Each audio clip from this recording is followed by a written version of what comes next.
Hello, dear students. Welcome to my SKI. And now, today we are going to start our different kind of topic about your lengthy answers. इस चीज को लेकर के सब लोग बहुत परेशान है क्योंकि ये लेंदी आंसर्स दिमाग में बैठते नहीं है, याद अच्छे से होते नहीं है। इसमें तुम अपना मोस्ट ऑफ टाइम वेस्ट कर रहे होते हो, उसको लिख लिख के रट रहे होते हो, लेकिन फिर भी वो एग्जाम टाइम में आपको चीट कर जाते हैं, वो आपको धोखा दे जाते हैं। आज हम उन्हीं के बारे में काम करेंगे कि आज के बाद, इस क्लास को अटेंड करने के बाद, आई एम डेफिनेटली श्योर आप लेंदी आंसर्स याद करने छोड़ दोगे और हमेशा लिख करके अपने आप आओगे। मतलब आपको लॉन्ग आंसर्स, लेंदी आंसर्स खुद से बनाने आ जाएंगे। और ये मैजिकल ट्रिक होती है, लाइक एक वुडू टाइप होता है कि मतलब आज के बाद ये काम तो आप छोड़ देने वाले हो। ये मेरी क्लास आप अटेंड तक करेंगे, लास्ट तक, और उसके बाद मतलब श्योर हूं भाई मैं आज के बाद आप लॉन्ग आंसर्स याद नहीं करोगे। So let's start with our next class, how to learn lengthy answers without learning. Yes, first हमारा रूल आता है, रीड टेक्स्ट बुक केयरफुली। देखिए, अपनी टेक्स्ट बुक को पहले अपना बेस्ट फ्रेंड बना लो क्योंकि वो आपको कहीं चीट नहीं होने देगी। अगर ये लॉन्ग आंसर्स आपको याद नहीं हो रहे हैं, आप लिख रहे हो, हद से हद आप आधा पेज याद करोगे, एक पेज याद कर लोगे मैं कह सकती हूँ, लेकिन एक पेज से ज्यादा जब आप याद करने की कोशिश करोगे आपका दिमाग आपको भाई बाय बाय कर देगा, क्योंकि आप याद नहीं कर पाओगे उसको डेफिनेटली। क्योंकि अब बड़ी क्लासेस में जो लॉन्ग आंसर्स होते हैं वो बहुत ज्यादा लेंथी होते हैं, उसमें पूरी लेंथ दी हुई होती है, तो वो याद नहीं किए जा सकते। समझना जरूरी है, समझने के लिए टेक्स्ट बुक जरूरी है। ये क्लास आप एंड तक इसलिए देखेंगे, ये बहुत इंपॉर्टेंट है क्योंकि ये एक चेन बनी हुई है आगे तक, साइकोलॉजिकल सीन। और उसकी वजह से क्या होगा कि आप सब चीजों को कनेक्ट कर पाओगे और आपको डेफिनेटली लगेगा कि ये टॉपिक कितना इंटरेस्टिंग है और मतलब भाई आउटस्टैंडिंग होने वाले। तुम लॉन्ग आंसर तो तुम छोड़ दोगे याद करने और अपने आप से बनाने तुम्हें मैं सिखा ही दूंगी। तो नेक्स्ट हमारा टॉपिक आता है, keep thing of the story in your mind. देखिए, जब आपने चैप्टर पढ़ लिया, चैप्टर से रिलेटेड पूरी क्वारीज आपके दिमाग में आए, कंटेंट क्या है चैप्टर्स के अंदर या पोइट्री के अंदर या पोएम के अंदर, आपने पढ़ लिया, समझ लिया अच्छे तरीके से। शिकाज नॉलेज इंस्टीट्यूशन में सभी चैप्टर्स की समरी हिंदी और इन इंग्लिश बड़े इजीली और फ्रेंडली लैंग्वेज में दी जाती है, जिसको आप बहुत इजीली समझ पाते हो। और मेरी पूरी कोशिश यह है कि बच्चों को बिल्कुल डिफिकल्टी नहीं होनी चाहिए किसी भी टाइप का चैप्टर याद करने में या समझने में। बहुत इजी तरीके से मैं समझा देती हूँ। थीम आपके दिमाग में मेरी क्लासेस अटेंड करने के बाद में हर चैप्टर की दिमाग में बैठ जाएंगी, डेफिनेटली बैठ जाएंगी, क्योंकि थीम मैं अलग सिखाती हूँ, समरी में अलग बताती हूँ। तो थीम जब आपके दिमाग के अंदर जीरोक्स हो जाती है तो वो बहुत मैजिकल इफेक्ट आपके ऊपर डालती हैं। देखिए, फर्स्ट स्टेप ने आपने क्या किया, पहले अपनी टेक्स्ट बुक पढ़ ली, फिर आपने उसकी थीम अपने दिमाग में बिठा ली। मतलब आपको करने की जरूरत नहीं पड़ेगी, आपको जो माइंड है ना वो पूरी एक फोटोग्राफी जानता है। बहुत डेंजरस होता है हमारा दिमाग, तुमको पता है, जो इसके अंदर डेवलपमेंट होता है ना वो पिक्चर बना लेता है अपने आप, आपको पता भी नहीं चलेगा। क्योंकि जब आप रीडिंग कर रहे होगे तो आपको नहीं पता है कि आपके वृहत मस्तिष्क के अंदर उस चीज की पिक्चर बन रही होगी। वो पिक्चर आपको वो प्रेजेंट करेगा, आप जब उसके ऊपर फोर्स डालोगे कि आपको एग्जाम में लॉन्ग आंसर लिखना है, वो आपकी वहां पे हेल्प कर देगा। बशर्ते आपको अपना चैप्टर बहुत केयरफुली पढ़ना है भाई, ये तो तुम्हें करना पड़ेगा। नेक्स्ट हमारा टॉपिक आता है, choose some different words for decorate your answers. आपने कभी नोटिस किया है कि जब आप बाहर खाना खाने जाते हो तो क्या होता है, वो लोग नॉर्मल सी नॉर्मल दाल को भी बड़े अच्छे तरीके से प्रेजेंट करते हैं, और वही प्रेजेंटेशन अच्छा काम करती है ना आपके दिमाग के ऊपर, साइकोलॉजिकल इफेक्ट देती है कि वो समथिंग डिफरेंट है। चाहे भले ही वो दाल मम्मी भी घर पे उसी टेस्ट के साथ में बनाती हूँ, लेकिन वो प्रेजेंटेशन अलग होती है, इसलिए हमारा दिमाग वहां पे काम करता है कि भाई वो ज्यादा अच्छी लग रही थी।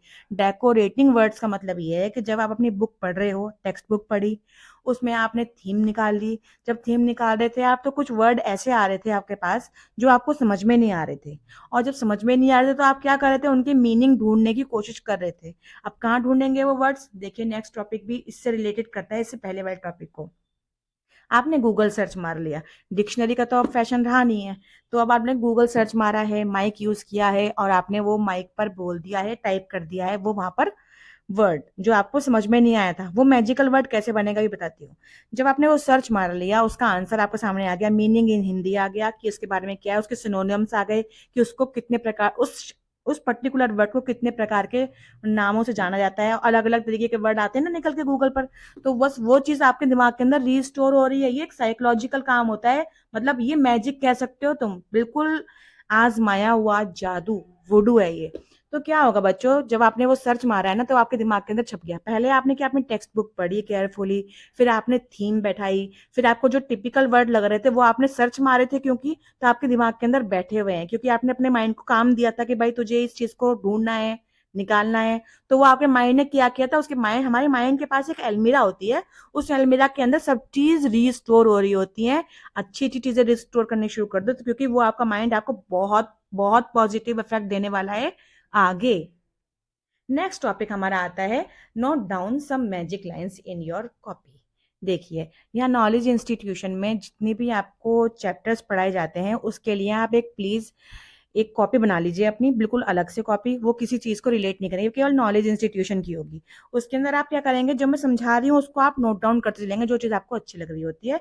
तो क्या करना है आपको कि मैजिक लाइंस के बारे में बताइए। मैजिक लाइंस क्या होती हैं, जो मैं हर बार बोलती हूँ, टेक्स्ट बुक के अंदर कुछ लाइंस ऐसी होती हैं जो हमारे दिमाग में बार बार स्टक कर रही होती हैं, या तो उनमें कुछ वर्ड ऐसा होगा जो आपको बोलना नहीं आ रहा है, या कुछ ऐसा होगा जो आपको बहुत रोचक लग रही होंगी लाइनें, और कुछ लाइनें ऐसी होती है जो हमको दोबारा पढ़ने का मन करता है। बस ये जो लाइनें हैं ना, आपने पढ़ के जो छोड़ी हैं, आप यू कांट बिलीव कि ये जो आपने पढ़ के छोड़ी है ना अभी लाइन, मैजिक लाइन, ये आपके माइंड के अंदर स्टोर हो चुकी है अलमीरा के अंदर।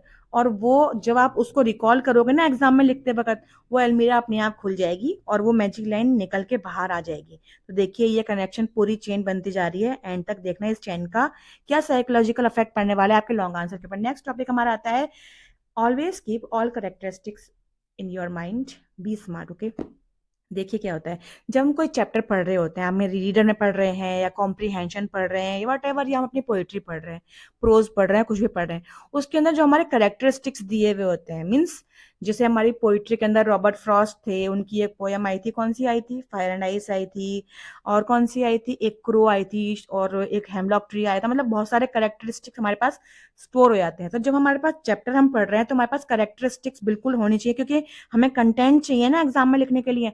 तो वो जो करेक्टर्स आपको मिल रहे हैं हर एक चैप्टर के अंदर, वो आपको दिमाग में रखना है। मीन्स हमें एक पंफरी मिली थी, एक ट्रिकी डॉग मिला था, उसका करेक्टरिस्टिक क्या था, क्योंकि हमें लिखना है तो हमारे पास कुछ तो मटेरियल चाहिए ना, तो बस ये करेक्टरिस्टिक्स आपके आगे काम आने वाले हैं। नेक्स्ट हमारा टॉपिक है, always keep all characteristic in your mind. देखिए, यही इसी टॉपिक को लेकर के बात हो रही है। अपने दिमाग में आप रखें करेक्टरिस्टिक्स को, कि किस किस करेक्टर के बारे में बातें हो रही हैं, फिर हम उसको विस्तार से और लेंथीली इसको हम अपने कॉपी के अंदर उतार सकते हैं। क्योंकि जब हमारे पास कोई मटेरियल ही नहीं होगा तो भाई हम लिख करके क्या आएंगे, और मटेरियल कैसे आएगा, आज के बाद आएगा जब आप मेरी ये पूरी क्लास अटेंड कर लोगे। क्या हमने फर्स्ट स्टेप क्या लिया था, पहले टेक्स्ट बुक पढ़ी थी, फिर हमने थीम अपने माइंड में उतारी थी, फिर कुछ मैजिकल वर्ड्स आए थे जो हमने गूगल पे सर्च मारे थे, फिर हमारे पास मैजिक लाइन्स आई थी जो हमको कुछ टिपिकल लग रही थी, वो हमने अपनी नोट कॉपी में उतार रखी है। नेक्स्ट हमारे करेक्टरिस्टिक आ चुके हैं। अगला काम हम क्या करेंगे लॉन्ग आंसर्स के लिए, read the giving questions carefully. देखिए, एग्जामिनर ने जो आपको एग्जाम पेपर में जो क्वेश्चंस दे रखे हैं उनको आप पढ़ लीजिए। कई बार वो दो फॉर्म में आते हैं, दो बार लगे हुए होते हैं ना क्वेश्चन मार्क, दो फॉर्म में। तो फर्स्ट फॉर्म में हमारे जो एग्जामिनर है, जो हमारी मैम है, वो क्या कहना चाह रही है क्वेश्चन के अंदर, वो समझ लिया। अगर वो करेक्टरिस्टिक है तो अभी आप पढ़ के चुके हो अपनी टेक्स्ट बुक के अंदर, और आपने कुछ मैजिक वर्ड भी ढूंढे थे, और अभी आपने कुछ मैजिक लाइन्स भी निकाले थे, तो करेक्टरिस्टिक्स भी हमको पता ही है, वो हम उतारेंगे। और next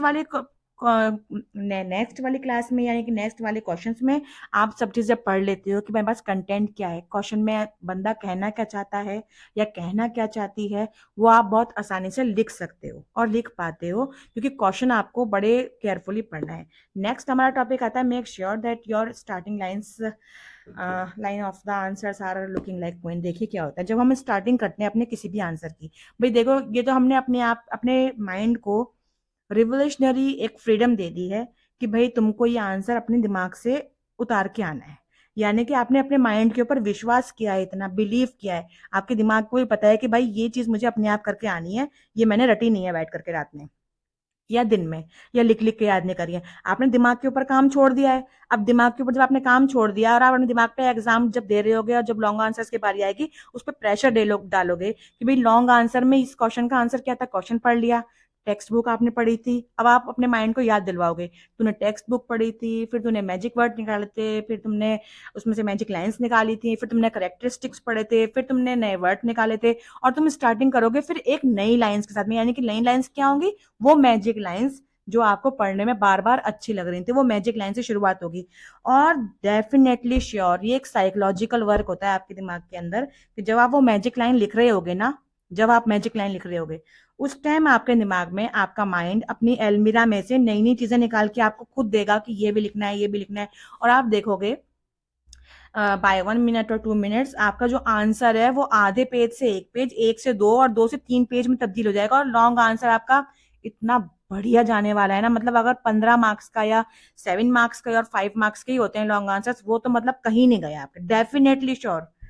work smartly not hardly. देखिए हमारे जो अब्दुल कलाम जी हैं और उनका भी ये मानना था कि अगर आप वर्क स्मार्टली करते हो तो क्या होता है उससे कि आप थकते नहीं हो, टायर्ड नहीं होते हो, आपका दिमाग रिफ्रेश रहता है और नया काम करने की ऊर्जा आपके दिमाग के अंदर रहती है, क्योंकि आपका दिमाग थका नहीं है। आप थोड़े से थक गए हो तो आप सो करके एक नैप ले लीजिए, थकान निकल जाएगी। लेकिन आपका दिमाग नहीं थकने का, वो बहुत एक आउटस्टैंडिंग गिफ्ट है भगवान की तरफ से, वो नहीं थकता, बशर्ते आप उसके ऊपर फालतू का प्रेशर ना गिरो।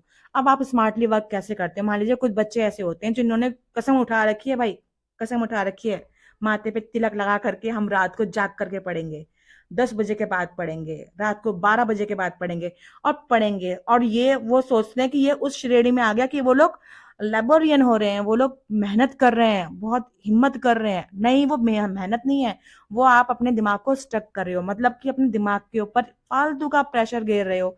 जबकि आप दिन भर में 2 घंटे अपनी टेक्स्ट बुक को आराम से दे सकते हो, बिल्कुल आराम से। वो वर्क स्मार्टली हो जाएगा, उससे आपका दिमाग स्टक नहीं होगा, आप 4-5 चीजें एक्स्ट्रा स्कोर करके लेके जाओगे अपने माइंड के लिए। तो स्मार्टली वर्क करना उसको कहते हैं जब आप पर्टिकुलर टाइम पे वही काम करें विदाउट डिस्ट्रैक्ट हुए। मीन्स आपको कहीं नहीं जाना है, पढ़ाई के टाइम पे केवल पढ़ाई करनी है, चैप्टर के टाइम पे केवल चैप्टर की रीडिंग करनी है और थीम अपने दिमाग में बैठानी है।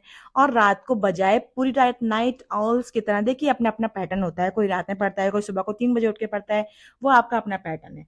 तो वर्क स्मार्टली का मतलब यहाँ पे हुआ कि आप जिस टाइम भी पढ़ने का टाइम निकाल रहे हैं, जिस टाइम आपके पढ़ने का मुहूर्त निकल रहा है, वो पर्टिकुलर टाइम केवल स्टडी का होना चाहिए। अपने ऊपर प्रेशर गिर के कोई पढ़ाई नहीं होती है। Next, and I am 100% sure, देखिए मैं बिल्कुल श्योर हूँ क्योंकि ये एक साइकोलॉजिकल इफेक्ट है, आपके माइंड के ऊपर काम किया जा रहा है। तो आपका माइंड तो आपको 100% रिजल्ट देने वाला है। अपने माइंड का भी तो एग्जाम लेकर के देखो आप लोग, अपना तो मतलब एग्जाम कर ही आते हो, ये भी तो चेक करो कि आपको जो माइंड है, आपका जो दिमाग भगवान ने गॉड गिफ्ट है, वो कितने परसेंट काम करता है। अभी तक तो तुमने अपने माइंड को होमवर्क दिया ही नहीं है। आज के बाद अपने माइंड को होमवर्क देना। आज से तुम अपनी नई स्टडी शुरू करने वाले हो, एक चैप्टर की रीडिंग करोगे, मैजिक लाइन ढूंढोगे, मैजिक वर्ड्स ढूंढोगे, थीम याद करोगे, समझ लोगे मतलब। और अपने आंसर्स की स्टार्टिंग बड़े तरीके से, मतलब आज एक क्वेश्चन तुम्हें, क्वेश्चन का आंसर इस ट्रिक के साथ में अपने आप निकाल के देना है। नो मैटर आप किस टाइप की आप उसमें इंग्लिश लिख रहे हो, किस टाइप का, क्योंकि इंग्लिश जब आप पढ़ोगे, टेक्स्ट पढ़ोगे, तो आपके पास वर्ड भी वही कलेक्ट होंगे जो आप अभी पढ़ के चुके हो अपने चैप्टर के अंदर। तो कोई सा भी एक क्वेश्चन उठा लो आज, लॉन्ग आंसर, उस क्वेश्चन लॉन्ग क्वेश्चन उठा लो और उस क्वेश्चन का आंसर तुम अपने आप देने की कोशिश करो। अपने दिमाग को पहले होमवर्क दो और फिर तुम करना शुरू करो, फिर देखते हैं आज काम क्या होता है। और एग्जाम तक तुम बहुत परफेक्शनिस्ट होने वाले हो।